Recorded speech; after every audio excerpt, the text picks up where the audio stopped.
Gast im Wonderworks Podcast ist Dr. Anton Johannes Suntinger, Allgemeinmediziner aus St. Veit an der Glan.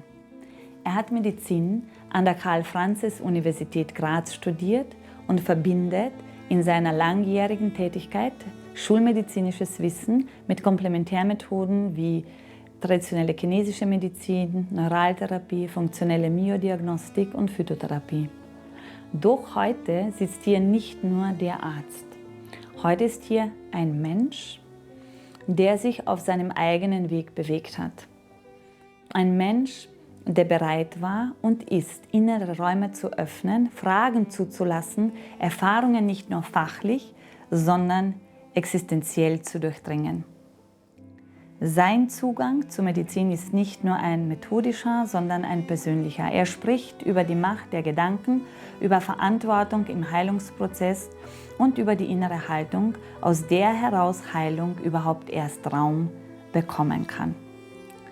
Was mich besonders interessiert, wie verändert sich sein ärztliches Verhalten, Handeln, wenn ein Mensch selbst bereit ist, durch eigene Prozesse zu gehen? Wie entsteht echter Raum, nicht nur durch Wissen, sondern durch Bewusstsein?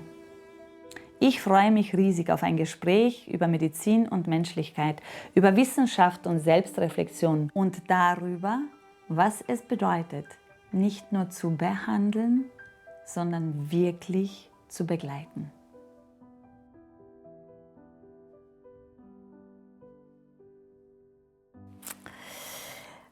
Einen wunderschönen guten Morgen, Anton Johannes Suntinger, Dr. Anton Johannes Suntinger. Es freut mich so riesig, dass wir heute auf dem Fleck der Erde sitzen und nicht gestern.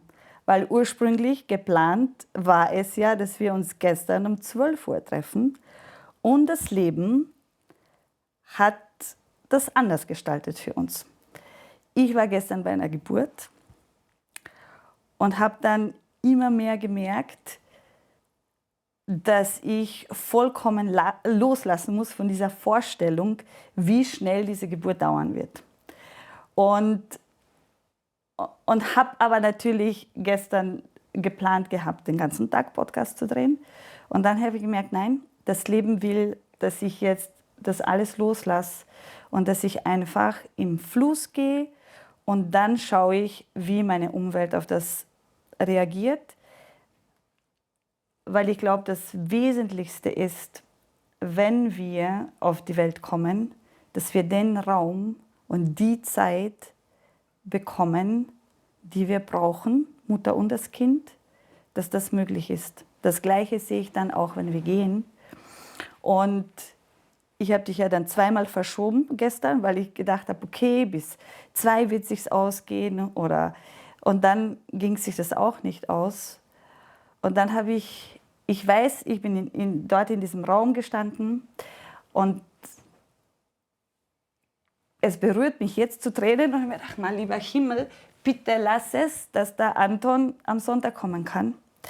Und habe dir dann diese Nachricht geschrieben, also Anton, ich muss loslassen, es geht sich nicht aus, aber bitte hast du morgen um 9 Uhr Zeit. Und dann lese ich das jetzt vor, was ich von dir gekriegt als Nachricht. Und dann hast du mir zurückgeschrieben, es ist schön, wenn wir unsere Aktivitäten an dem neugeborenen Kind orientieren und damit ausdrücken, wie willkommen es ist. Orientieren kommt von Orients, der aufgehenden Sonne.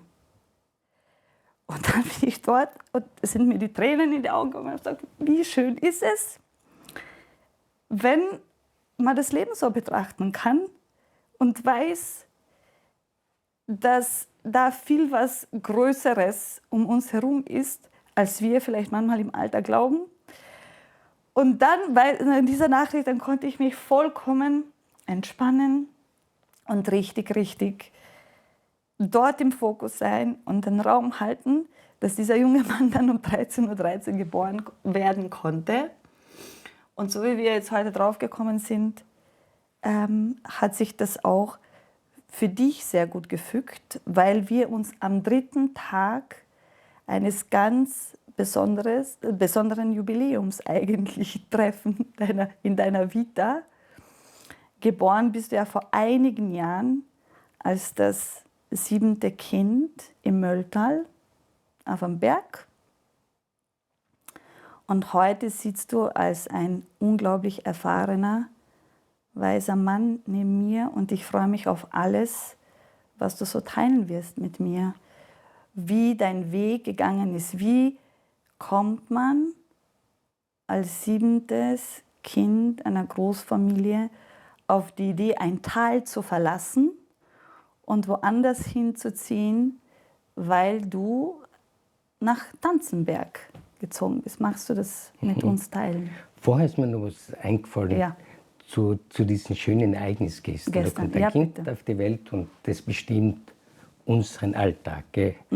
Und das bin ich so bei Reisen vor allem gewohnt, sehr flexibel zu sein. Und da fällt mir ein unglaublich schönes Wort ein, das ist das Wort Kairos. Und ich habe in Tanzenberg Latein und Altgriechisch gelernt, das hat mir sehr gut gefallen. Und Kairos ist ein unglaublich schönes Wort. Das heißt, der günstige Augenblick, der richtige Ort und das rechte Maß. Und die alten Griechen haben gesagt, Kairon noti, den richtigen Augenblick erkenne. Und es gibt den Kronos, den Gott der Zeit, und es gibt den Kairos, den Gott der günstigen Gelegenheit. Und der ist so dargestellt worden, der hat vorne einen Schopf und hinten eine Glatze und davon kommt die Gelegenheit beim Schopfbacken. Und das haben wir Und das haben wir gemacht. Ja, das haben wir gelebt. Das haben wir zutiefst gelebt, ja, genau. beide. Und das in der Bibel heißt dann, die Zeit wird kommen. Da steht nie Chronos, sondern immer Kairos, der günstige Augenblick. Das ist für mich ein unglaublich schönes Wort. Und wenn man in dem drinnen ist dann, und nichts forcieren muss, dann passieren die schönsten Dinge. Und von Tanzenberg, also ich war in der Volksschule, Ja. ich bin die 7. von 8 Von 8 Kindern. Kindern. Genau, weil der Bruder ist dann auch noch auf die Welt gekommen und der ist auch in Tanzenberg in die Schule gegangen. Und ich bin dann nach Tanzenberg bischöfliches Seminar und da habe ich die Matura gemacht und dann war natürlich die Frage, was man weitermacht. Und dann habe ich natürlich überlegt, Medizin zu studieren, obwohl es nicht so eine positive Auswahl war. Naja, zuerst hast du ja mit mir geteilt, eigentlich hast du schon überlegt, auch in das bischöfliche Seminar einzutreten. Genau. Was hat dich davon abgehalten dann? Was war dann die Idee, dass du es dann doch nicht machst? Dass du nicht diesen Weg des Priesters gehst? Also das war auf jeden Fall eine Idee, wie Ja, ich nach genau. Tanzenberg gekommen. Das ist ja das bischöfliche Knabenseminar, Ja, und dann genau. hat es das Priesterseminar Ja. gegeben. Und da war ich nicht erfüllt davon, Was das denn als bitte? Beruf zu wählen. Und dann hast du geschaut, was kann man im Leben so studieren? Ja, genau. Und dann ist aber Jus hat mich durchaus interessiert, Geschichte hat mich interessiert, aber Medizin habe ich dann ausgewählt, nicht als positive Entscheidung interessanterweise, sondern das war das Studium, was noch am ehesten in Frage gekommen ist. Was durchaus ausschlaggebend war, eine Cousine von mir, die hat kindliches Rheuma gehabt, die Cousine Erna, und die ist im Rollstuhl. Und die habe ich in der 7. Klasse einmal in Innsbruck besucht, war sie auf der Klinik, und dann hat sie so erzählt, wie es ihr geht und wie man mit ihr umgeht. Dort ist das erste Mal so die Idee entstanden, ich könnte Medizin studieren. Aus diesem sozialen Aspekt heraus. Und als du dann begonnen hast, sehr großes Fach, verbringt man ja einige Jahre an der Uni. Wie war diese Vorstellung, wie Medizinstudium ist, wie war die Realität und wie hast du das als Student erlebt, Medizinstudium? Ja. Also Medizinstudium, es ist viel zu lernen, aber ich würde es als aufwendiges, aber nicht wirklich schweres Studium in dem Sinn sehen, weil Mathematik, zum Beispiel technische Mathematik oder diese Fächer, die würde ich viel höher einschätzen von dem, was man können muss. Medizin ist ein wunderbares Studium, wo man letztendlich, was für mich lerne, die Schöpfung. und wie alles funktioniert, das hat mich schon interessiert, aber auch dort habe ich schon immer so meine Zweifel gehabt, ob das das Richtige ist. Ob das Richtige ist. Wo hast du dann deine ersten Praktika gemacht? Die ersten Praktika habe ich, das erste Praktikum habe ich überhaupt in Israel gemacht. In Israel? Ja, da war ich auf einer internen als Formulatur und das war mehr eine, würde ich sagen, historische Formulatur, weil da habe ich noch die Menschen erlebt und kennengelernt, die KZ-Nummer eintätowiert gehabt haben und was mir das Schreckliches erzählt haben. Das war erschütternd für mich. Und das war eher so eine historische Formulatur, wo ich medizinisch, hat mich nicht so interessiert, sondern viel mehr die Menschen. Dann habe ich in vielen Krankenhäusern auf der internen formuliert, dort habe ich schon einiges gelernt. Aber auch dort habe ich so nicht wirklich das Feuer gefangen. Aber du hast immer gewusst, Menschen magst du. Ja. Ja? Weil ich komme eher, also wenn ich manchmal mit Medizinern in Kontakt komme, dann sagen sie manchmal, sie wählen ihr Fach auch aus, weil sie dann merken, nein, so dieser menschliche Kontakt das ist nicht ihre Stärke. Deswegen wählen sie dann in Medizin was, wo sie nicht viel mit Menschen zu tun haben, was ich sehr schlau finde, dass man das macht, wenn man dann drauf kommt. Und wenn man ja erst eigentlich nicht sofort im Studium wirklich im Kontakt mit Menschen kommt, dass man dann diese Realität auch hat, hey, ich habe es da wirklich mit Personen zu tun und nicht mit, also und da braucht es noch ganz was anderes dazu, als das, was ich eigentlich studiere, zu dem Wissen, was ich mir aneigne, damit ich wirklich den Menschen erfasse, glaube ich, bedarf es auch unglaublich viel persönliches Studium, dass man sich als Mensch entwickelt, dass man den anderen eigentlich erfassen kann. Und nachdem das Feld der Medizin einfach so groß ist, wie hast du dann deinen Weg gefunden? Wo fängst du jetzt? Also wo kommst du wo kriegst du Schmetterlinge dann in dir? Also der Kontakt mit den Menschen war mir immer wichtig. Und für mich war immer die Aufgabe, und deswegen habe ich eigentlich Medizin studiert, den Menschen zu dienen. Und das ursprüngliche Wort Therapeio aus dem Griechischen heißt wörtlich übersetzt dienen, dienlich sein, freundlich behandeln. Und weiter unten im griechischen Wörterbuch kommt erst dann behandeln und kurieren. Und der Therapos, zweiter Fall, ist der Diener. Therapeia ist das Dienen. Also wir sagen auch, wir haben Dienst im Krankenhaus. Und letztendlich dieser Dienst an den Menschen, für den habe ich mich entschieden. Für den hast du dich entschieden. Und dass dann die Medizin so war, dann habe ich eigentlich gemerkt, weil im Turnus, weil man dann im Krankenhaus die Ausbildung zum Arzt für Allgemeinmedizin macht, diese 3 Jahre, dann habe ich eigentlich auf jeden Fach gesehen, dass es nicht das Richtige ist für mich. Ich habe eigentlich nichts gefunden.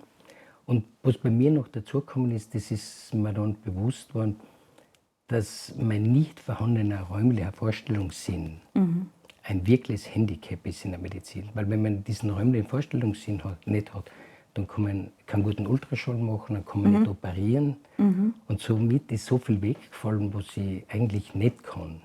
Aber mir zum Beispiel die Biochemie sehr interessiert. Das war eines meiner Lieblingsfächer, die Physik und auch das mathematische Denken. Aber das habe ich in der Medizin nicht einordnen können oder nicht anwenden können. Und dann bin ich schon in eine sehr große Krise gekommen. Nicht, man steht am Ende des Studiums, dann ziemlich am Ende des Turnus und meist man ist nicht geeignet.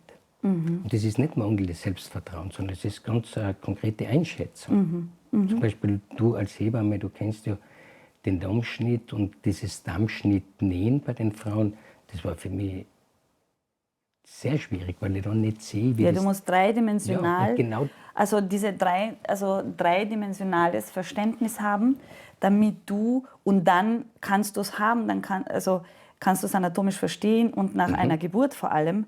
Ich meine, das ist ja nicht alles glatt hingelegt, okay? Es gibt ja Schwellungen, oder warte ein bisschen, ja okay, nach der Epi ist es schon gerade, aber trotzdem sind Schwellungen dabei. Ja. Es kommen Flüssigkeiten aus der Frau. Das heißt, man muss sich das richtig gut vorstellen können, weil es ja wichtig ist, dass man es richtig versorgt genau. und nicht irgendwie zusammennäht. Aber schön, dass du mich so verstehst. Ja. Weil viele sagen, das glaube ich nicht, dass das so wichtig ist. Aber, Na, ganz ehrlich, Amnon, weißt du, was ich glaube? Ich glaube, dass sich viele Menschen das einfach nicht eingestehen oder dieses Bewusstsein gar nicht haben, dass sie es nicht gut machen, weil sie es halt irgendwie zusammennähen. Und irgendwie zusammennähen ist ja nicht das, was eine Frau in dem Fall jetzt verdient und glauben, sie haben es gut gemacht. Also ich glaube, dass es schon ein großer Schritt ist und sehr, also ich finde es sehr groß, wenn man diesen Abstand in sich findet und sagt, hey, da habe ich einfach keine Stärke darin. Und bevor ich einen Pfusch mache, greife ich es lieber nicht an, oder? Aber nicht deswegen, weil ich nicht willig bin, das zu lernen, sondern weil das also schon echt eine Fähigkeit ist in einem, die man nicht immer erlernen kann. Ja, und ich habe ja gemerkt, ich habe mich nicht gesteigert. Ja. Also ich bin nicht besser geworden. Und dann habe ich das an andere delegiert, dafür habe ich lieber dann Infusionen angehängt. Ja. Aber da habe ich gemerkt, ich bin nicht geeignet für die Medizin. Das war relativ früh, dass ich auf der Gynäkologie und Geburtshilfe war, was eine ganz große Stärke war. Damals habe ich schon gesehen, wie sehr die Gebärenden beruhigen habe können. So ganz was Schönes habe ich mal erlebt mit einem polnischen Ehepaar, die waren unterwegs und dann hat sie in Villach das Kind gekriegt, sprachlich kaum was möglich gewesen, aber allein durch mein Dasein, würde ich sagen, war die Geburt möglich, dass sie normal verlaufen ist. Und die haben wir dann später noch geschrieben. Und hast du in deinem Studium damals, das ist schon echt lange her, seit du studiert hast, wurde euch diese Qualität, die du gerade beschreibst, diesen Raum halten und den Menschen sehen, wurde dir das beigebracht? Nein, das nie. Also wir haben zwar, damals war die neue Studienordnung 1980, habe ich angefangen, da hat es zumindest einmal die Psychologie gegeben, aber ich glaube, dass man das auch nicht so lernen kann. Es gibt eventuell Techniken, aber die Techniken fürs Herz, das kann man nicht lernen. Da fällt mir ein sehr großer Mediziner in der Quostek, nach dem ist ein Reflex benannt, wenn die Leute hyperventilieren, dann klopft man da drauf und dann fängt es so zum Zucken an. Der Quostek hat es unglaublich schön gesagt. Für die Untersuchung der Menschen braucht er 4 Apparate. Die Augen, die Ohren, die Hände und das Herz. Und gerade diesen Aspekt, wo sich in der Kommunikation so unglaublich viel abspielt. Wenn man sich vorstellt, es geht nur 7% über das gesprochene Wort in der Kommunikation. Alles andere ist Stimme, Körperhaltung, Mimik, Gestik. Und wenn man schon mit einem Wohlwollen hinkommt, mit einem offenen Herzen, dann tut sich beim Patienten was auf. Und gerade auf der Geburtshilfe habe ich das gemerkt. Jetzt gehen wir an diese Geburt zurück, wo du in dir entdeckt hast oder gespürt hast auch, wahrgenommen hast, dass deine Anwesenheit in diesem Raum es möglich gemacht hat, dass diese Geburt gut verlaufen ist. Und dann entdeckst du das so für dich. Hat es dann Leute gegeben, mit denen du dann darüber reden konntest, hey, ich glaube, das ist eine Qualität, die trage ich in mir und die bewirkt was beim anderen Menschen. Wie hast du dann angefangen, also mit wem bist du in Austausch gegangen? Und genau zu vertrauen, dass das womöglich, und das ist es ja, dein größtes Gold ist in der Medizin und dass es da einen Bereich gibt in der Medizin, wo du deine große Fähigkeit und dein Gold eigentlich wirksam machen kannst. Nein, das war mir damals auch in diesem Ausmaß nicht bewusst. Nicht so bewusst. Nein. Und ich hätte niemand zum Reden gehabt, vielleicht ein paar Kolleginnen, aber es war mir nicht bewusst. Mir war nur bewusst auf jeder Station, ich bin nicht geeignet. Ich war auf der internen, obwohl es mir total gefallen hätte, Internist zu werden, aber Ultraschall ist nicht möglich und so ist zum Schluss nichts mehr übrig geblieben. Ja, und wann hast du dann diesen Wert als Wert gesehen, den du ja in dir trägst? Viel später. Also der Durchbruch in der Medizin und wo alle Zweifel weg waren, der war genau in diesen Tagen vor 30 Jahren. Vielleicht teilst du das mit uns, das würde mich sehr freuen. da habe ich mit der Akupunkturausbildung angefangen. Mein verstorbener Cousin Eberhard Zundinger, den ich sehr viel zu verdanken habe, der hat mich dorthin gebracht und auch zur Muskeltestmethode. Damals haben wir noch Applied Kinesiology geheißen. Und da habe ich bei Philips im Haushaltsgerätewerk, wo ja sehr viel entwickelt worden ist, habe ich dann bei einer Patientin. Und du warst dort als Betriebsarzt angestellt? Genau, ich war dort als Betriebsarzt und habe ja Zeit gehabt für die Leute und habe schon ein bisschen mit Akupunktur und ausgetestet und das war für mich sehr entspannt. Sie haben mir nichts zahlen brauchen und das war sehr entspannt. Und dort habe ich so quasi meine ersten Experimente gemacht und bei einer Patientin ist dann der Muskel, der ist mit dem Dünndarm in Verbindung und der hat einen Sedierungspunkt, das ist der Dünndarmarch. Wenn ich den drücke, soll der Muskel locker werden. Und dann habe ich durch Überlegen, durch mathematisches Überlegen, habe ich dann einen Punkt, den es ja gibt. Also die Punkte hat es alle gegeben, Blase 66 gedrückt und dann ist der Muskel schwach geworden. Dann habe ich gewusst, in dem Moment habe ich sofort gewusst, das ist ganz was Großes, das ist der Beginn meiner Karriere. Also in dem Moment das war dir klar. Vollkommen klar. Weil da habe ich 2 Beobachtungen gleich im einen gemacht. Der Blase 66 ist der sogenannte Elementpunkt von der Blase, die Blase nach außen repräsentiert zum Dünndarm hin. Und dass das die Kontrolle ist, das war mir vollkommen klar. Dann gestern, vor 30 Jahren, habe ich entdeckt, bis zu meiner Entdeckung hat es nur einen Punkt gegeben. Und wenn ich zum Beispiel Nahrungsmittel teste, ich gebe das Nahrungsmittel auf die Zunge, dann wird der Muskel nicht locker durch den Punkt. Und früher hat es geheißen, Milch weg. Und ich habe dann 3 weitere Punkte ganz logisch mathematisch entdeckt, die dann mir sagen können, ob das Stufe 1, 2, 3 oder 4 ist. Und wenn es die Stufe 4 ist, muss er es weglassen.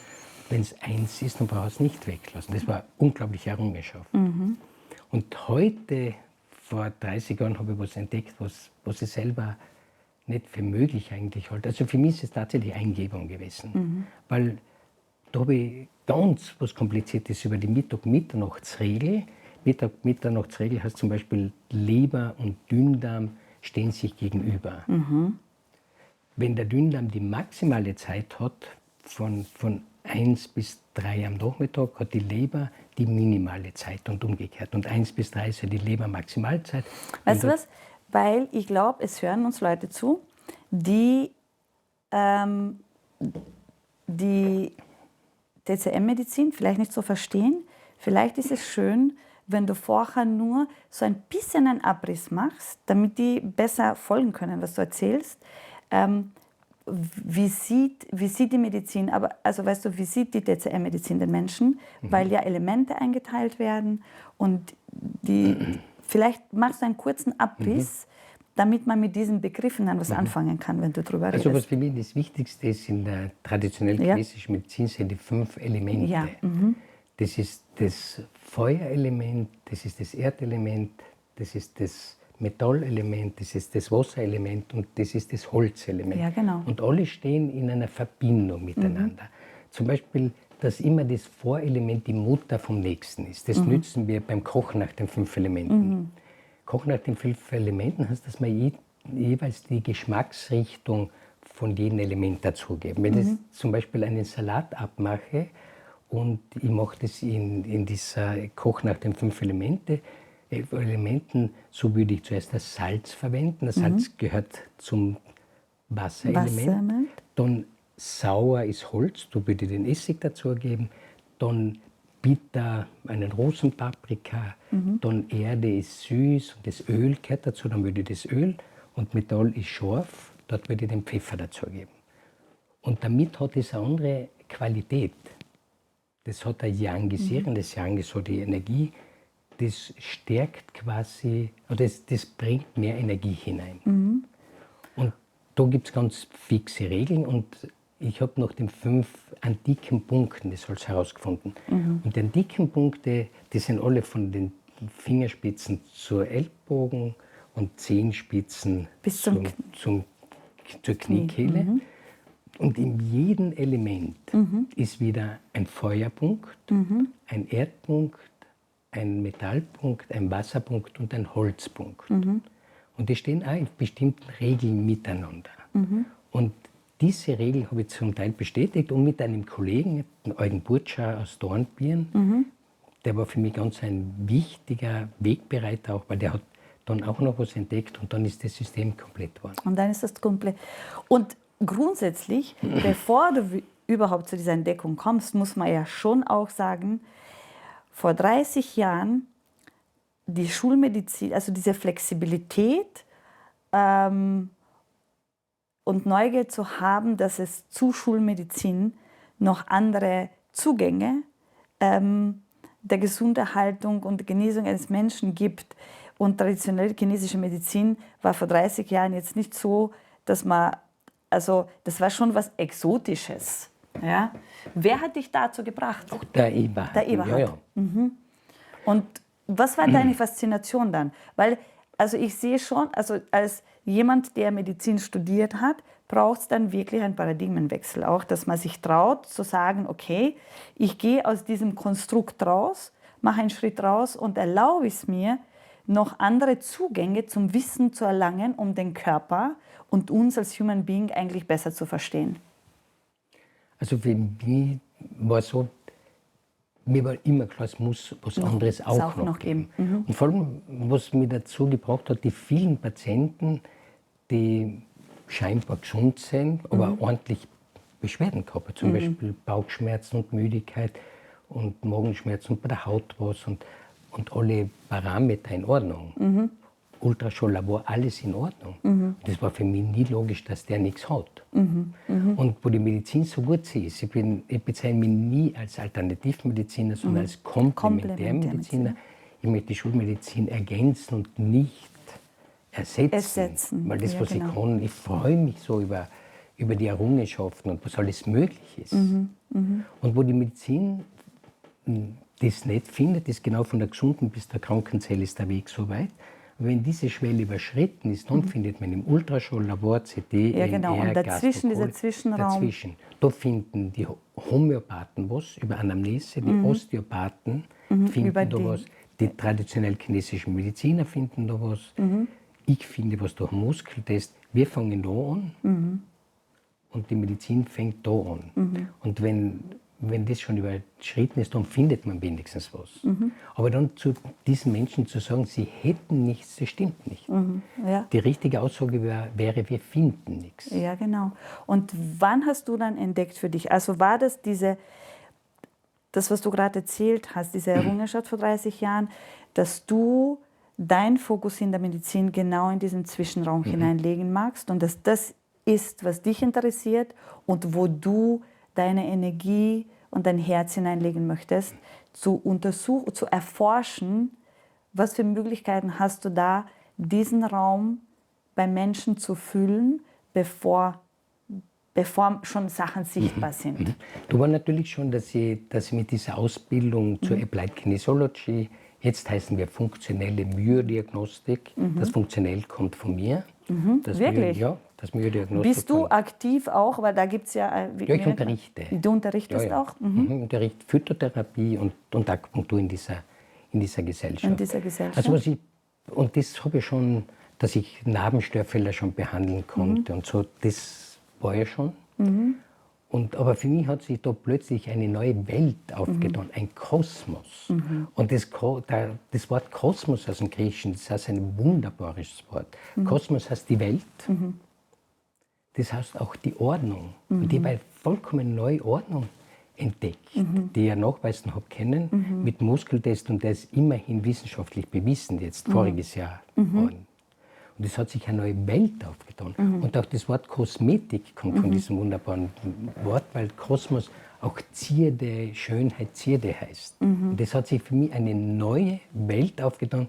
Und ich habe gewusst, da gibt es etwas. Und die Harmonie ist Gesundheit und Disharmonie ist Krankheit. Und die kann, als Arzt habe ich die Möglichkeit, da wieder eine Ordnung herzustellen.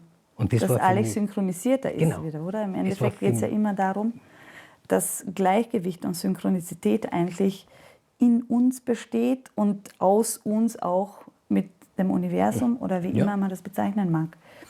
Und wenn man dann so ein Leben leben kann, wo man in sich synchron ist oder das beobachtet, wenn man aus diesem Synchronität rausfällt und Ideen entwickelt, wie kann ich das wieder herstellen und diese Verbindung zu der äußeren Ordnung finde, so ein Leben zu leben ist, ich glaube, das ist die Freiheit im Leben. Das ist die Freiheit, die wir als Mensch erlangen können, diesen Abstand zu uns haben und diese Verbindung zu allem spüren. Das macht das Leben richtig schön, Du, oder? man wissen, wir sind verbunden. Und was für mich auch ein ganz wichtiges Lebensprinzip ist die goldene Regel einzuhalten. Was ist die Weil wir goldene sind Regel? alle verbunden, dass man den anderen so behandelt, wie man selber behandelt werden will. Und da worauf ich auch stolz bin, dass ich in meiner ganzen Karriere, wie ich es noch sehr notwendig habe, keinen einzigen Patient wiederbestellt habe, weil ich mir gedacht hätte, der bringt mir was. Er bringt dir was, ja genau. Es gibt Regeln, die einzuhalten sind und es gibt die Gesetze, die unerbittlich sind, die Naturgesetze. Und wenn man sich nach denen orientiert, und da gehört für mich die goldene Regel dazu, dann ist man sehr beschützt, würde ich sagen. Und wie war der Weg dann weiter als Betriebsarzt bei Philips? Du hast deine Entdeckungen gemacht, du hast angefangen, Menschsein und dein Wirken tiefer zu verstehen. Wie war dein Weg dann weiter, dass du dann eigene Praxis einmal aufgemacht hast, oder? Ja, daneben habe ich so eine Praxis noch gehabt, neben Philips. Ah, da hast du schon da war ich Praxis mit einem Physiotherapeuten und Manualtherapeuten John Bogans, war da in der Praxis und wir haben so Menschen eingerichtet, so eingerenkt, würde man sagen. Das hat auch ganz gut funktioniert und durch diese Entdeckungen habe ich genau heute, hätte es vor 30 Jahren gesagt, ich will damit aufhören. Und dann war das ganz große Glück, ich bin ja in Schloss Kölnhof, wo der Eberhard schon quasi für mich was bereitet gehabt hat. Aha, er war vor dir schon Ja, dort. aber und ich habe können quasi Dazukommen. ins gemachte Nest. Nest, Ja, in also er war sich so ein wichtiger reinsetzen. Wegbereiter von mir in jeder Hinsicht. In medizinischer Hinsicht, dann hat er mir das, weil ich bin kein guter Organisator, das kommt auch noch dazu. Und das ist mal so abgenommen worden. So, das Leben meint es richtig gut mit dir, genau. oder? Also das, was ich nicht kann, können Das andere. können die anderen. Ja. Und was auch schön, ich weiß auch, was ich nicht kann. Und das ist, würde ich sagen, in der Medizin auch ganz was Wichtiges. Nicht nur zu wissen, was man kann, sondern was man nicht kann. Was ein anderer besser kann. Und wenn ein anderer was besser kann, dann muss der das machen. Das macht ja keinen Sinn. Es gibt so tolle Ärzte unter den Fachärzten. Und wie ist es dann, wo du gemerkt hast, okay, jetzt kommst du in dieses eingemachte Nest und jetzt kannst du dann, also ich finde, ich weiß nicht, wie du das sagst, für mich war als Hebamme, ich habe die Hebammenausbildung gemacht, ich habe die Praxis in der Klinik erlebt, ich habe davor schon 2 Kinder geboren, zu Hause, kann gar nicht sagen, warum, das hat resoniert mit mir, dass ich diese Entscheidung so für mich getroffen habe, das heißt, ich habe nur das gekannt. Ich habe dann die Geburtshilfe in der Klinik beobachtet und immer das Gefühl gehabt, nach dem Studium, da muss es noch viel mehr geben. Das ist noch einfach nicht rund. Und dann durch verschiedene weitere Ausbildungen und Beobachtungen habe ich gesagt, okay, es hat dann einen Moment gegeben, wo ich für mich gespürt habe, nein, jetzt fühlt es sich rund an und jetzt bin ich eine gute Raumhalterin. Weil mir Kolleginnen immer wieder gesagt haben, du kannst das schon, das ist ja nichts dahinter oder halt, du sollst das jetzt schon machen. Ich weiß vor allem, wenn es darum geht, ich habe eine Kollegin begleitet, zuerst zu Hausgeburten, weil es für mich klar war, ich will draußen arbeiten. Das musst du jetzt machen oder das kannst du machen und ich habe es aber nicht gefühlt. Und ich habe gesagt, solange ich das nicht zutiefst fühle, dass ich das verstanden habe, dass mir noch die letzten Klicker irgendwie aufgehen, kann ich das nicht machen, kann ich das nicht verantworten einfach. Und da geht es nicht darum, habe ich Eier, habe ich keine Eier und Mut dazu, das zu machen, sondern ich fühle es einfach nicht. Und dann, als ich so diese paar Synapsen noch verbunden habe mit mir, dass ich gewusst habe, okay, das fühlt sich jetzt rund an, habe ich dieses Gefühl gekriegt und jetzt kann ich erst richtig lernen anfangen. Wie war es denn bei dir Ja, das dann? war für Und mich jetzt kann ich tatsächlich richtig so. loslegen und anfangen, das richtig zu verstehen. Also das Medizinstudium war für mich maximal die Aufnahmsprüfung zur Medizin. Weil da ist man nicht Arzt, sondern fertiger Medizinstudent. Und im Turnus, dadurch, dass ich kein Fach gefunden habe und dann nicht so geeignet war, habe ich nie Feuer gefangen. Und dann, nach diesen ersten Entdeckungen, dort habe ich das erste Mal gewusst, ich bin geeignet. Weil jetzt kann ich das einsetzen, was mich ausmacht. Das ist mehr das Physikalische und das Mathematische. Und letztendlich ist ja Medizin was sehr Mathematisches. Sehr schön hat es der Galileo Galilei gesagt, indem er sagt, die Mathematik ist das Alphabet, mit dem Gott die Welt schrieb. Und das ist für mich unglaublich. Sag das noch einmal, die Die Mathematik ist das Alphabet, mit dem Gott die Welt schrieb. Weil es geht um Frequenzen, es geht ja um viel mehr. Zum Beispiel, wenn der Nikola Tesla sagt, wir sollen viel mehr in Frequenzen und Schwingungen denken. Wir sind ja viel mehr als... Und deswegen liebe ich die Medizin, die chinesische Medizin so, weil die das Yang hat. Das Yang ist das, was man alles nicht sieht. Und das ist so schön, beim Herfahren habe ich die Krönungsmesse vom Mozart gehört.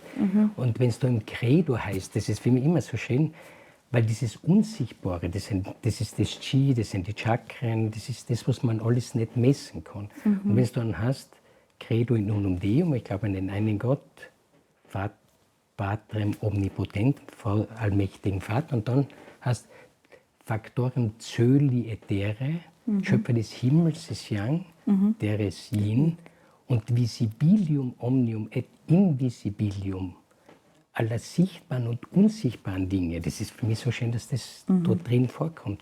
Und genau diese unsichtbaren Dinge, die machen es eigentlich aus. Und wenn man die immer mehr erkennt, und die unsichtbaren Dinge sind natürlich die Gedanken. Und was unsere Gedanken ausmachen, was ein positives Wort ausmachen kann, das spielt für mich eine extrem große Rolle. Du machst ja auch Vorbildungen für die Fachgruppe, für die Ärzte, Ärztinnen und für Menschen grundsätzlich. Macht der Gedanken, was macht das Wort aus? Weil du in deiner Praxis ganz klar beobachten konntest auch,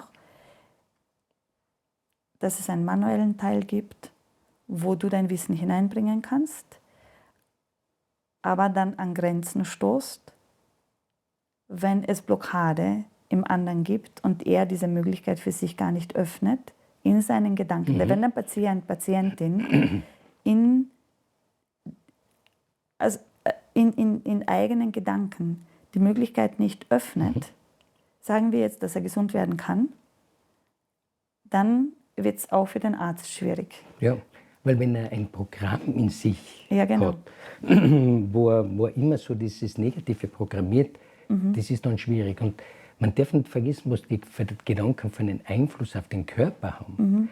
Zum Beispiel, wenn jetzt ein Krebspatient zu mir kommt, dann ist für mich ganz wichtig, einmal die Diagnose zu behandeln auch. Weil die Leute kriegen oft immer ganz Schlimmes hingeknallt. Und dann wird der Patient im Regen stehen gelassen, manchmal, nicht immer natürlich, aber dann steht er da mit dieser Diagnose und mit dieser niederschmetternden Diagnose. Und mein Zugang ist dann, diese Diagnose einmal zu behandeln. Ich habe ja im Rahmen von dieser Akupunktur kann ich auch Traumabehandlungen machen, wo der Patient sich etwas vorstellt, und dann kann ich mit meinen Punkten den Sympathikus, der uns ja von der Flucht vorbereitet, hinunterbringen, und der Parasympathikus geht auf. Und alles, was Sie dann in diese Ruhe hineindenken, das verändert sich, sodass man einmal die Diagnose. Und ganz schlimm ist, wenn die Leute noch hingeknallt kriegen, wie lange sie noch zu leben hätten. Wir sind keine Götter, wir sind maximal die Diener des Gottes in unserem weißen Gewand, aber nicht die Götter. Und es gibt statistisch so eine große Breite. Nicht? Es gibt bei allen schlimmen Krebsfällen auch wieder Leute, das überleben. Und was für mich da ganz wichtig ist, dass die Leute sich dann die Gesundheit vorstellen. Und dort zitiere ich gern den Goethe, im Faust II hat er das gesagt, dass ich das größte Werk vollende, genügt ein Geist für 1000 Hände. Das ist für mich unglaublich schön gesagt. Das heißt, der Patient muss sich vorstellen, dass ich das größte Werk vollende. Das wäre in dem Fall die Gesundheit. Genügt, mehr braucht man nicht, genügt ein Geist für 1000 Hände. Dann werden alle 1000 Hände von den Ärzten, von den Anästhesisten und von allen das Richtige machen. Und dieses Bild verändert im Körper sofort was. Joe Dispenza ist für mich da ganz ein wichtiger. Und der Joe Dispenza sagt, wenn man so eine Aussicht hat, eine Vision, zum Beispiel eine mögliche Vision ist, dass man auf einem Berg oben ist, gesunder auf einem Berg oben ist, dann oben mit allen Sinnen das macht, dass man sich umarmt, dass man vielleicht ein Schnapsel trinkt und das spürt, dass man die Dohlen hört, den Wind spürt, die Freude. Und durch diese Vision verändert sich der Körper chemisch, neurologisch und genetisch. Das muss man sich ja mal erst vorstellen. Und das hast du so noch nicht studiert gehabt, Nein. dass man Genetik das Chromosomensätze sind und genau. das gefestigt. Die Epigenetik, was über der Genetik Freiheit steht, der Epigenetik. das hat es noch nicht. Also die Epigenetik ist Kam ja ja später die dazu. Wissenschaft, die sagt, dass die Genetik, also das veränderbar ist. Und entscheidend ist ja nicht, was drinnen steht in diesem Buch, Ja, genau. sondern entscheidend ist, ob ich die Seite aufschlage. Ja, Und genau. Epigenetik heißt, über jeder DNA ist ja sowas wie ein Schutz drüber. Ja. Und wenn der nicht weggeht, habe ich keinen Zugang. Ja, genau. Und die Gedanken verändern die Epigenetik. Also das ist einmal das Genetische. Sobald ich den Gedanken habe, den positiven, entstehen so kurzkettige Peptide, die dann in die Zelle gehen und dort in der DNA was verändern. Und in der DNA werden genau dann die Sequenzen abgeschrieben, die der Patient für die Gesundheit braucht. Und was mir so gut gefällt, ist dieser Vorgang, wo von der RNA in die DNA das umgeschrieben, von der DNA in die RNA das abgeschrieben wird, dieser Vorgang heißt Transkription.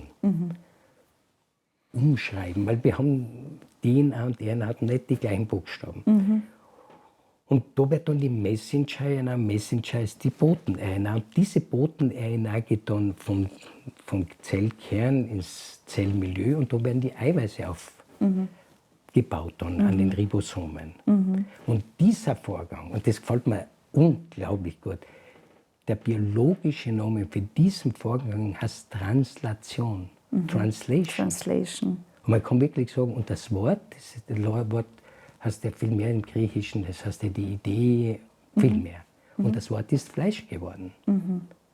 Man hat die Idee, der Körper stellt sich das sofort vor, und für den Körper ist das dann Realität und dann verändert sich unglaublich viel. Genau. Und das funktioniert, ich könnte zum Beispiel den Bizeps aufbauen, indem ich mir nur die Übungen vorstelle, dass ich da den Arm habe und dann stelle ich mir vor, wie ich da ein schweres Gewicht auf und ab bewege. Und die kann einen Muskelzuwachs von 20% haben. Und da können wir wieder sagen, das Wort ist Fleisch geworden. Und da haben wir so eine Macht in uns. Und wie da die Leute anders hinausgehen. Und was ich dann finde, dass man schaut, wo die Störfelder sind, ob Nahrungsmittelunverträglichkeiten sind, ob alte Verletzungen sind, psychisch, körperlich.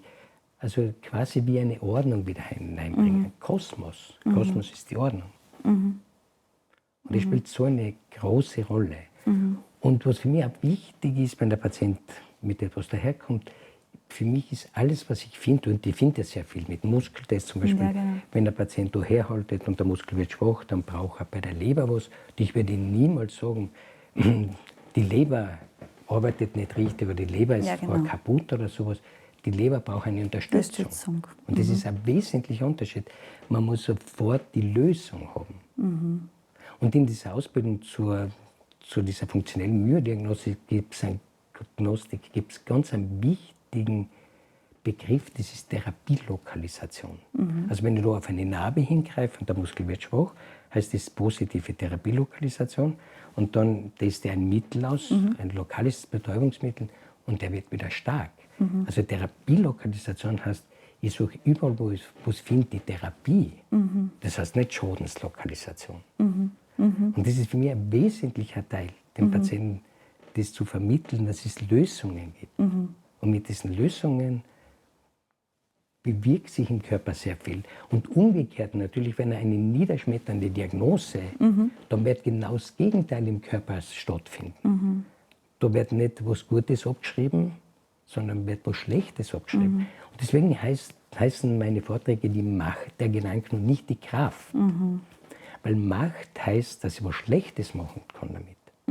Weil wenn ich immer im negativen Bild bin, dann wird sich das Negative bestätigen.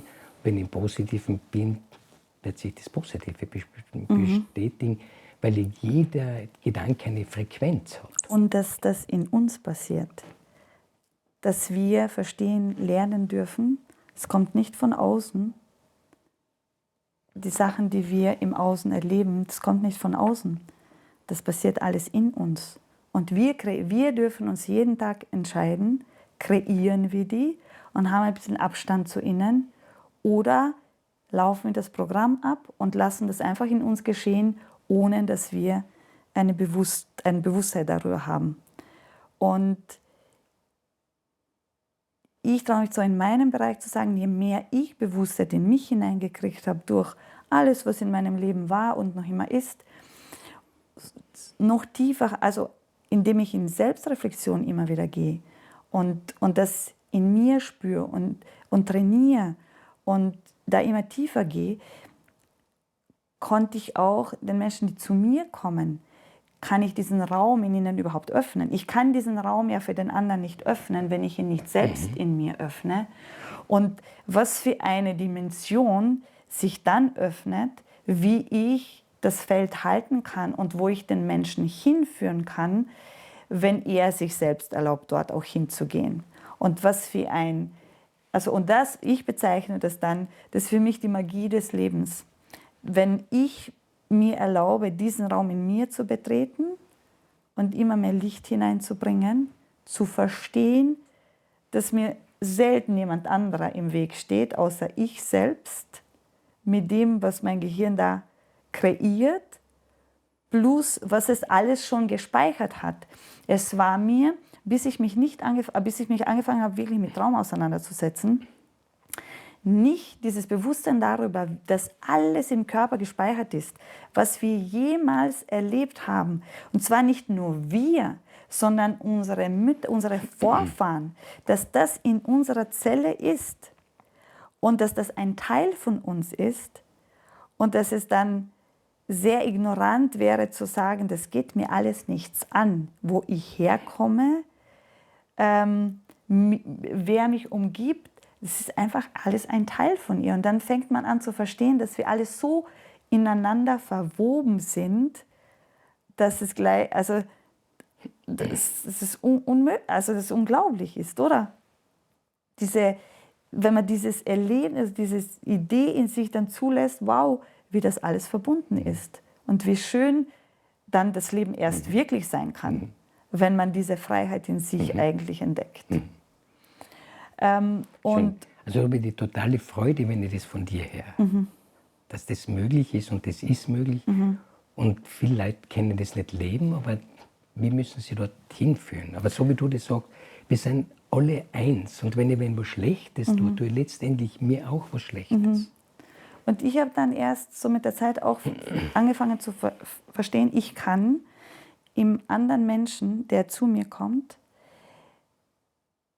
nur das sehen, was ich mir erlaubt habe, in mir selbst zu sehen. Wenn ich glaube, dass ich keine Schattenanteile habe, dass da nichts drinnen ist, also dass ich das Licht mir traue anzuschauen und auch zu sehen, man würde ja glauben, man schaut leichter ins Licht als in die Dunkelheit, ist ja nicht so. Man schaut leichter in die Dunkelheit als ins Licht, weil man, also zumindest ich kann das für mich sagen, wirklich zu glauben, nicht nur also wirklich verkörpert, nicht nur zu glauben, sondern verkörpert zu spüren, dass ich geliebt werden kann, ohne irgendeine Rolle, außer dass ich liebeswürdig bin. Ist das schon richtig, also wenn man das erlangt im Leben, finde ich, ist das schon richtig groß. Leichter ist es mir gegangen, in die Schattenanteile hineinzugehen, was habe ich nicht alles richtig gemacht oder was sind meine Anteile, die jetzt nicht so brillant sind, die wir in der Gesellschaft als jetzt nicht die hohe Qualität werten, sondern eher die Gedanken, die nicht nur positiv sind, aber das in sich zu sehen, zu entdecken, anzunehmen und wissen, ja, ist ein Teil von mir. Aber ich habe die Macht, also darüber, wie ich das lebe. Sie werden immer, die dunklen und die hellen Seiten, werden immer ein Teil von mir bleiben. Aber ich habe die Macht, darüber zu entscheiden, was ich damit mache. Und je mehr ich das auseinandergelegt habe für mich, konnte ich in meinen Klientinnen das ja ganz anders öffnen und sehen. Und sie selbst ganz woanders hinführen. Wie geht es dir damit? Das heißt, du studierst ja auch unermüdlich weiter. Und du denkst dich selbst unermüdlich weiter. Wie ist das für dich? Ja, für mich ist erstens einmal diese dunklen Anteile, Ja. die Kunst im Leben ist für mich, die zu integrieren und wahrzunehmen, dass das auch da sein darf. Ja, und genau. nicht dagegen zu kämpfen. Wir haben ja alle unsere Unzulänglichkeiten. Aber das ist uns sehr oft aufgetragen. Wir haben dann, das ist uns, zum Beispiel, wenn mir das mit dem Orientierungssinn nicht gegeben wäre, Ja, genau. dann würde ich jetzt nicht da sitzen. Bin überzeugt davon, weil dann wäre ich Internist geworden, aber dass ich jetzt da mit meinen Entdeckungen arbeiten darf, das nicht. Und für mich sind genau das so die entscheidenden Dinge in der Kommunikation. Und vor allem, wenn man in den Patienten das Schöne erkennen kann. Zum Beispiel, wenn Leute gesagt kriegen, es sei alles psychisch und alle selber schuld und so, dann kommen oft Leute daher, die mir zählen, die fertig sind und trotzdem die 3 Kinder versorgen und trotzdem den Haushalt machen und trotzdem die Arbeit machen. Und bei mir ist es tatsächlich so, ich würdige diese Leute, die sind oft zu Tränen gerührt und diese Würdigung kommt vom Herzen. Dass sie ich gesehen werden durch dich. Ich würde niemals etwas sagen, was ich selber nicht glaube. Das war sogar für mich unethisch. Und wenn man dann den Patienten das sagen kann, was sie eigentlich alles leisten, und die finden dann was auf der körperlichen Ebene, warum sie dann müde sind. Aber allein zu sehen, wie stark sie eigentlich sind. Und diese Anteile dürfen auch sein. Aber Und jetzt habe ich einen Gedanken gehabt, dass du gesprochen hast. Genau, also der Gedanke kam mir. Wenn die Frauen nach Kaiserschnitt jetzt zu mir kommen und ich die Narbe behandle, dann finde ich mittlerweile das Allerwichtigste, wo finde ich den Punkt, wo finden wir gemeinsam den Punkt, dass sie diesem Anteil jetzt in ihr was Schönes, was ist das Schöne, was sie daran finden kann? Was hat sie vielleicht, erlaubt sie sich hinzusehen, wie ist es zu ihr gekommen und was ist das Positive, was sie daraus lernen kann, woran diese Narbe sie immer erinnert. Nicht, dass es jetzt eine Misshandlung von ihr war, dass es jetzt etwas war, sondern hat sie geschafft, für sich einzustehen? Hat sie sich getraut, die Stimme zu erheben? Erinnert sie vielleicht jetzt diese Narbe genau daran, dass sie anders gespürt hat und nicht in der Lage war, das Wort überhaupt auszusprechen? Und vielleicht darf sie, vielleicht darf sie sich jetzt erlauben, zu glauben, dass sie ein Wort hat, dass sie das auch äußern darf und dass das ein Ja zu sich selbst ist. Und ich finde es so schön und es rührt mich dann immer zu Tränen, weil es kommt zu so einem Punkt, wo ich berührt werde, wo ich sehe, dass meine Klientin berührt ist.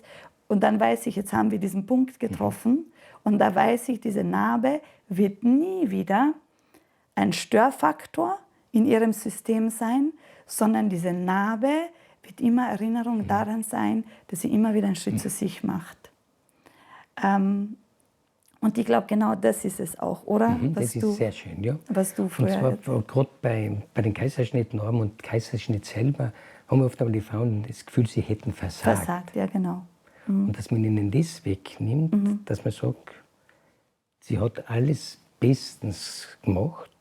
Und für mich ist ja dann diese Narbe, ich behandle sie oft mit der Spritze, wo dann etwas sich auflöst und dass man ihnen so vermitteln kann, dass es eigentlich... Findest du auch, dass zum Beispiel die Spannung in der Struktur an sich und diese Festigkeit, dieser Schock auch, was im Gewebe ist, dass noch viel besser das behandelbar ist, wenn man eben den Menschen auch dorthin bringt, dass das gedanklich... Genau, also für mich ist das erstens einmal ein ganz großer Unterschied, ob das ein geplanter Kaiserschnitt ist oder während der Geburt ein vollkommener Notfall. Ja, das genau. ist für mich extrem. Und das ist alles spürbar, oder? Ist alles, ja, genau. Es ist alles Die Geschichte. Es ist Ja, genau. alles da. Und mein berührendstes Erlebnis habe ich mal gehabt bei einer Patientin, die hat Zwillinge auf die Welt gebracht und ist genau am Geburtstag der Kinder, am ersten Geburtstag der Kinder hat die den Termin gehabt. Okay, das ist ja schon nicht normal, aber es war so inszeniert. Und dann ist sie zu mir gekommen und hat sich gefragt, ob sie die Kinder mitnehmen kann. Und ich gesagt, na, die sollen draußen bleiben. Der Mann war ja mit, die Kinder sollen draußen bleiben. Und sie kommt wegen der Kaiserschnittnarben und dann habe ich angefangen zu spritzen und dann habe ich schon gemerkt, da stimmt was nicht. Also da ist viel, viel mehr dahinter. Das war für mich in ihrer Reaktion vollkommen klar. Und dann habe ich sie gefragt, ob da was Schlimmes passiert ist bei der Geburt. Und dann hat sie mir erzählt, ganz was Schlimmes. Nach dem Kaiserschnitt sind die Kinder sofort weggekommen und sie hat die Kinder 5 Stunden nicht gesehen und sie hat nicht gewusst, sind die behindert, leben die überhaupt noch. Das hat sie erlebt. Und das war natürlich extrem dramatisch. Und dann ist mir eingefallen, so, das ist jetzt wunderbar. Die Norm habe ich behandelt gehabt und dann habe ich gesagt, so, Sie haben jetzt gerade den Kaiserschnitt gehabt, der ist schon wieder genäht worden und jetzt reinszenieren wir das. Sie kriegt jetzt die Kinder. Und dann habe ich draußen zum Mann gesagt, er soll daherkommen und die Kinder, aber ich war wirklich zu Tränen gerührt, so ein schönes Erlebnis, wie sie die lieb gehostet und gehalten hat, das werde ich nie mehr vergessen. Wir haben quasi noch einmal die Geburt reinszeniert. Und dann konnte sie das anders speichern und im Nervensystem anders verankern und wird für immer ein anderes Gefühl haben und eine andere Geschichte geschrieben. Aber so ein Segen, genau. Dass das einfach so zusammengepasst hat. Ich persönlich habe mir gedacht, boah, jetzt habe ich schon echt viel gelernt in meinem Fach und ich weiß, dass ich das gut kann. Und dann hat sich in meinem Leben noch ganz ein anderes Feld aufgemacht, dass eins meiner Kinder ganz besonderen Weg hat ins Leben und sehr krank geworden ist. Und dann habe ich gedacht, okay, das ist aber andere Liga. Ich kann super sein in meinem Beruf, ich kann super mit mir sein, ich kann super auf meine Leute schauen, aber wenn du das eigene Kind begleitest, dann lernt man richtig. Noch einmal. Dann levelt mal ab. Okay? Und ich weiß, du hast auch das Glück, dass du Vater einer 34-jährigen Tochter bist, dass du auch diese Rolle erfüllen kannst in deinem Leben und dass es da auch eine besondere Geschichte gibt. Und ich glaube, das hat dich als Mensch, als Arzt, als Human Being sehr geprägt. Machst du das Teil mit uns? Und zwar, das ist jetzt auch ein Jubiläum, das nächste Jubiläum. Meine Tochter ist am 18.02. vor 10 Jahren operiert worden. Wegen einer Endometriose. Wer das nicht kennt, das sind so Gebärmutterschleimhaut, die nicht in der Gebärmutter, sondern an den Eierstöcken und an der Beckenwand ist das bei meiner Tochter gewesen. Das ist dann operiert worden von Primarius Kandolf, für mich einer der besten Operateure. Und das ist alles gut gegangen. Am Abend habe ich noch telefoniert und am Abend habe ich einen Vortrag gehalten über die Macht der Gedanken in Unterkärnten irgendwo. Und am nächsten Tag schreibt mir dann die Tochter, sie muss noch einmal operiert werden, weil das hätte sich der Darm irgendwie verheddert. Und dann bin ich schnell ins Warmbad gefahren, das Sanatorium. Das hat ewig gedauert, bis die dann fertig waren. Also es war ganz was Schlimmes natürlich, so dieses Ausgeliefertsein. Und das ist Stress. Also Stress ist nicht, wenn ich den ganzen Tag arbeite, sondern Stress ist, wenn etwas auftritt, was ganz was Schlimmes ist und wo ich keine Handhabe habe. Ja, genau. Und dann war es so, dass sie einen septischen Schock gehabt hat, durch einen Streptococcus aureus, den sie in sich gehabt hat, und der ist durch diesen Uterus manipulator, bei der Operation wird das gehalten, und durch das ist er dann in die Bauchhöhle gekommen. Und sie hat einen septischen Schock gehabt, und septischer Schock heißt Multiorganversagen.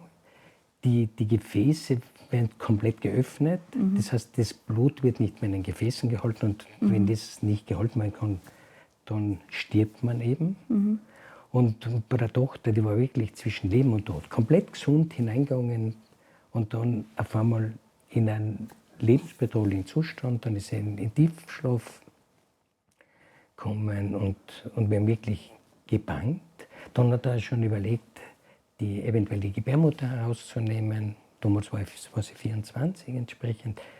Und dann hat es unglaublich viele Komplikationen gegeben. Dann hat sie einen Pneumothorax gekriegt, dann ist sie natürlich die Niere hat nicht mehr funktioniert, Dialysepatientin gewesen.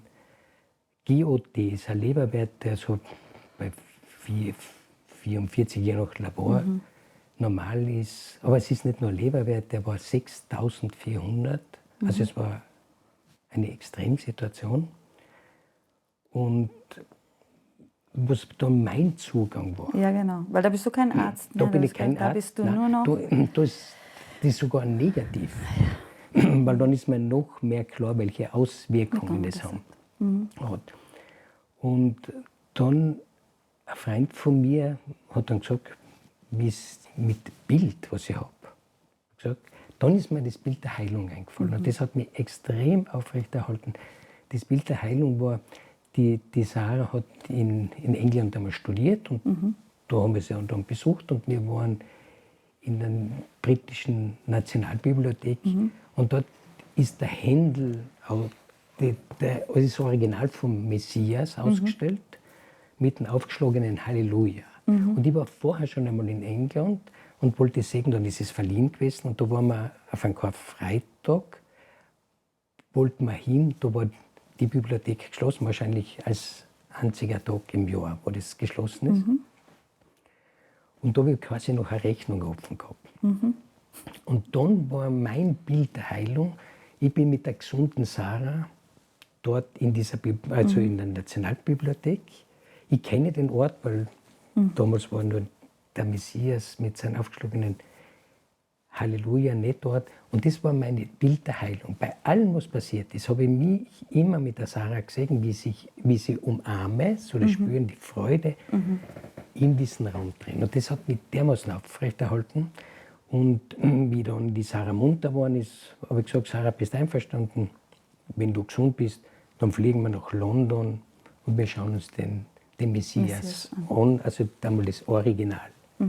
Und das war quasi immer so das Bild der Heilung. Und wenn das Bild der Heilung ist, dann tut sich im Körper sehr viel in diese Richtung. Und dann waren noch viele Komplikationen. Dann hat sie ein Hämatothorax gekriegt, das hat eingeblutet, weil sie hat eine ganz schlechte Blutgerinnung natürlich gehabt.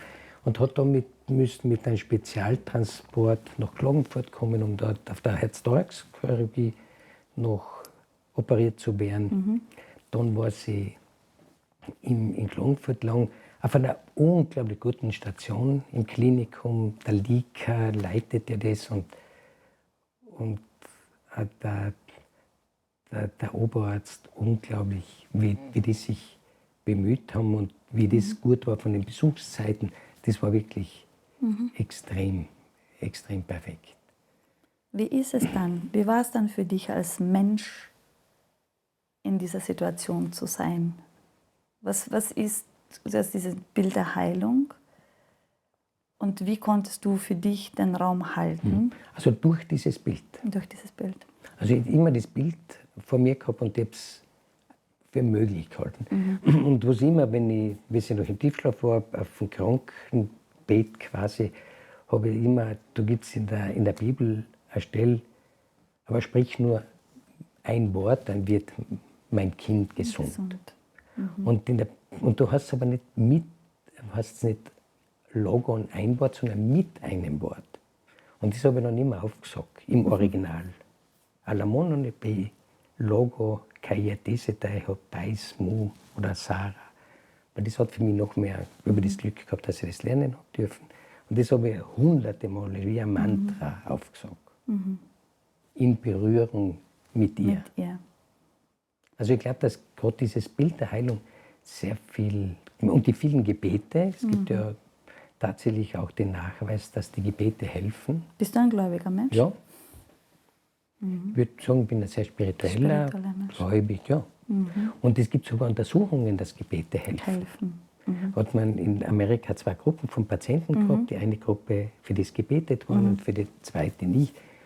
Und die erste hat bessere Werte gehabt. Aber was für mich das Erstaunlichste war an diesem Experiment, dass die nicht einmal gewusst haben, dass gebetet Das gebetet wurde für sie, ja genau. Und das und das schon, ist einfach, ja, genau. Das gibt es einfach alles.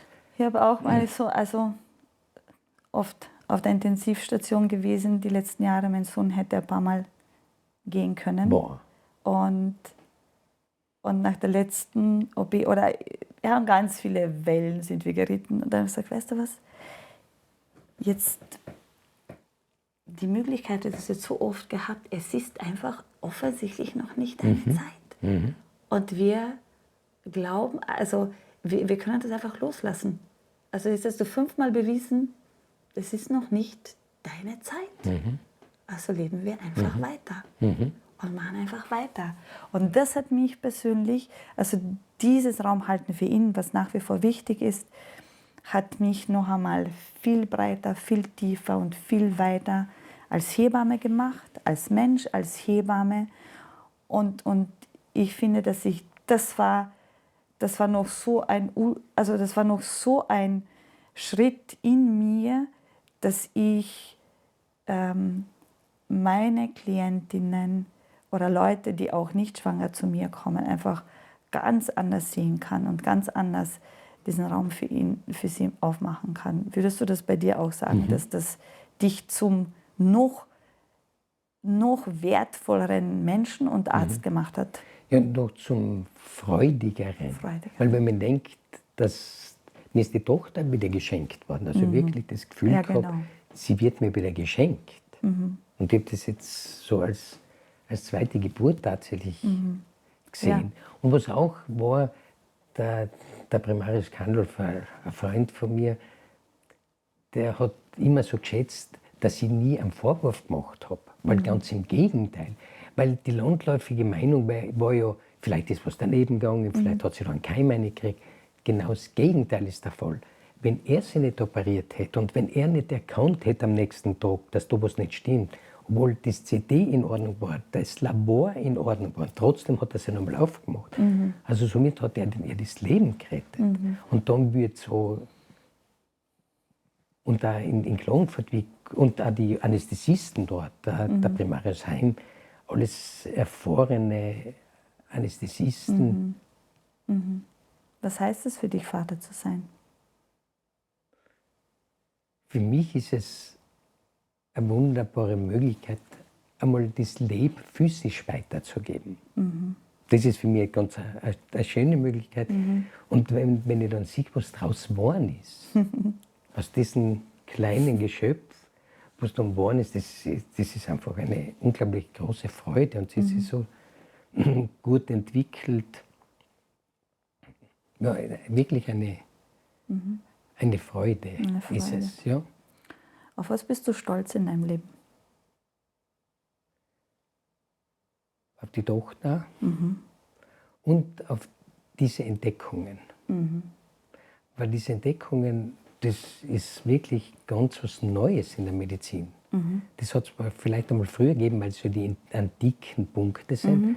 Auf das bin ich wirklich stolz, dass ich jetzt so eine Medizin entwickelt habe, die es vorher noch nicht gegeben hat.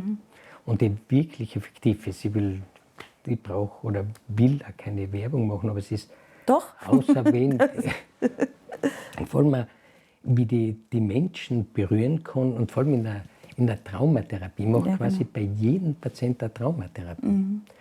Und ich bin den Menschen dienlich, dass sie leichter das Leben wieder leben können. Weil ein paar haben alle möglichen Beschwerden, nicht nur Schmerzen, sondern sind müde, sind depressiv.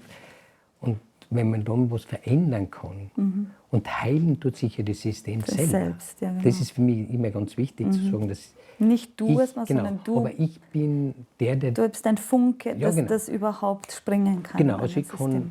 die Hindernisse auf dem Weg zur Heilung wegbringen. Aber für mich ist das so schön, wenn die Patienten wieder daherkommen und es geht ihnen wesentlich besser und sie finden wieder ihren Weg. Also das ist Therapeut, das wahrscheinlich damals bei der Cousine Erna mit 17 Jahren das erste Mal so aufgetaucht ist, sie könnte für die Menschen was machen. Dass sie für die Medizin, für die Art der Medizin dann nicht geeignet war, das habe ich lange nicht gewusst. Heute kann man sagen, Gott sei Dank. Ja, absolut. Und das sage ich den Patienten oft, dass man Gott sei Dank. durch etwas, was schwierig ist, erst dorthin kommt. Und ich habe kein leichtes Leben gehabt diesbezüglich. Ja, weil man glaubt, man ist nicht geeignet, man hat das Falsche studiert, man hat dann keinen Beruf. Wofür bist du dankbar? Ich bin ein extrem dankbarer Mensch, eigentlich für so vieles. Dass ich in diese Familie hineingeboren bin, dass ich in diesem Land leben darf, dass wir als Hilfsarbeiter Kinder studieren haben können, dass man diese Schulbildung, weil Tanzenberg war für mich schon sehr wichtig, mit dieser Bildung mit Latein und Altgriechisch, was für mich ein Schatz im Leben ist, auf den ich nicht verzichten wollte. Auf meinem Weg, der schwierig war, die Dankbarkeit ist für mich ganz ein wichtiger Teil insgesamt des Lebens. Und ich bin für mich ist alles Gnade eigentlich.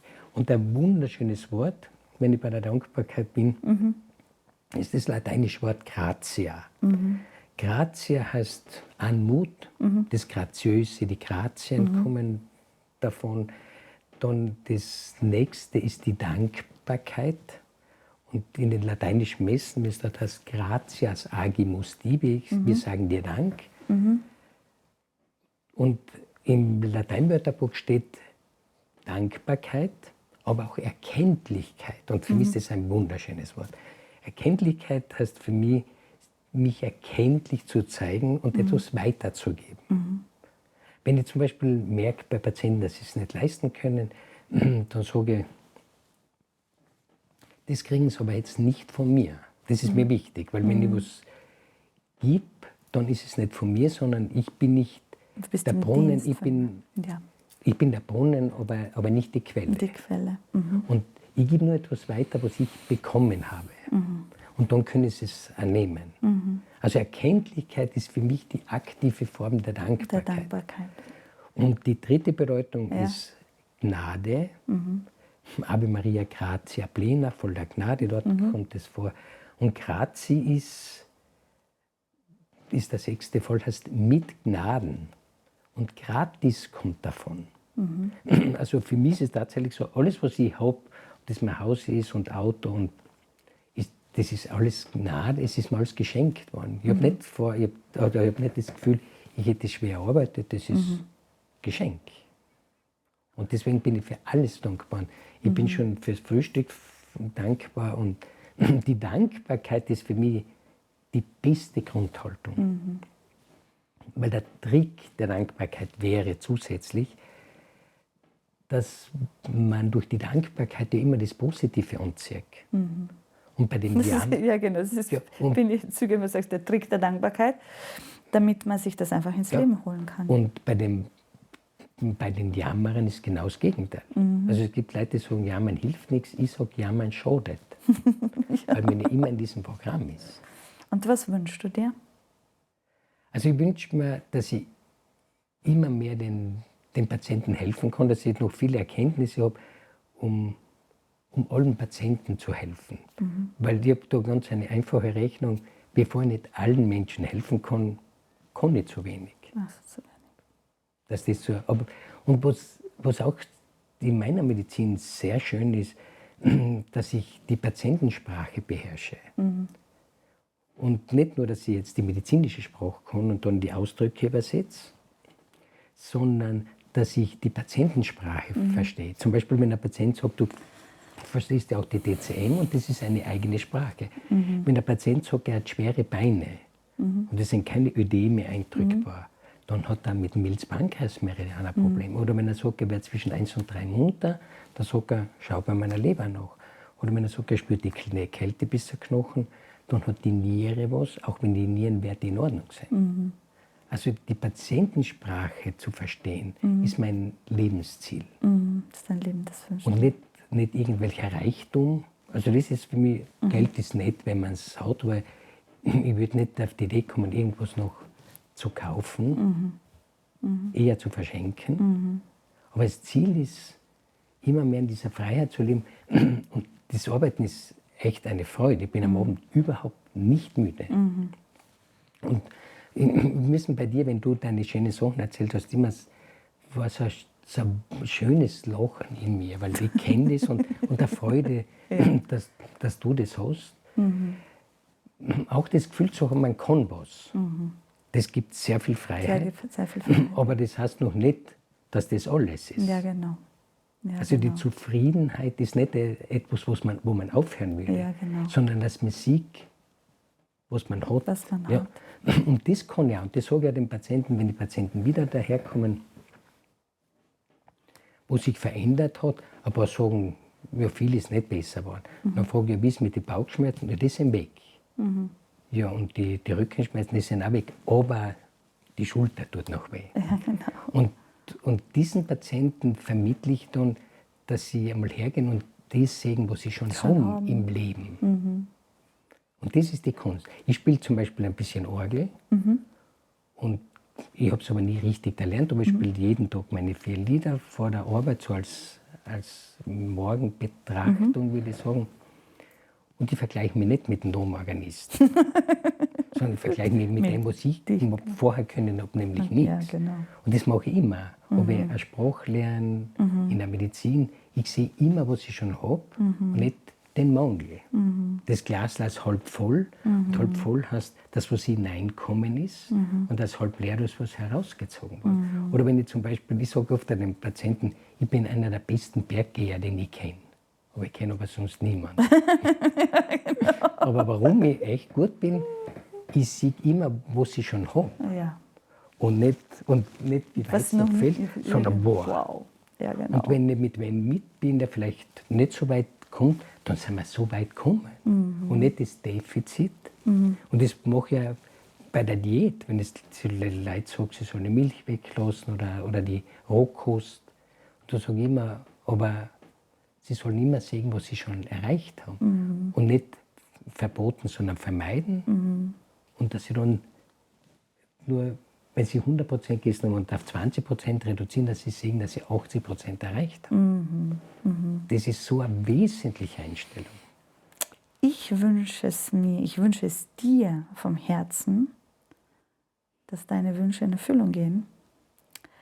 Und bedanke mich auch aus der Tiefe meines Herzens, dass du heute mein Gast warst, dass du mit mir dieses Gespräch geführt hast, getanzt hast. Und ich freue mich jetzt schon auf alle, die diesen Spark kriegen, die uns zuhören werden. Also vom Herzen danke, lieber Anton, dass du heute mein Gast warst.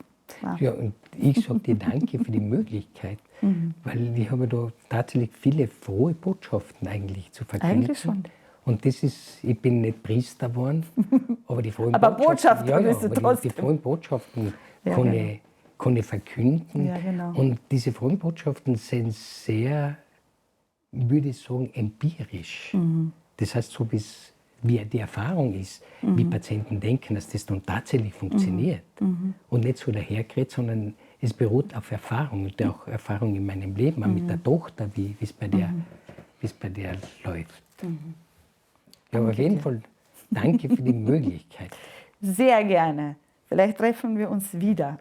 Ja, da haben wir noch einiges. Haben wir noch einiges zum Besprechen, oder? Danke dir. Danke für die Möglichkeit.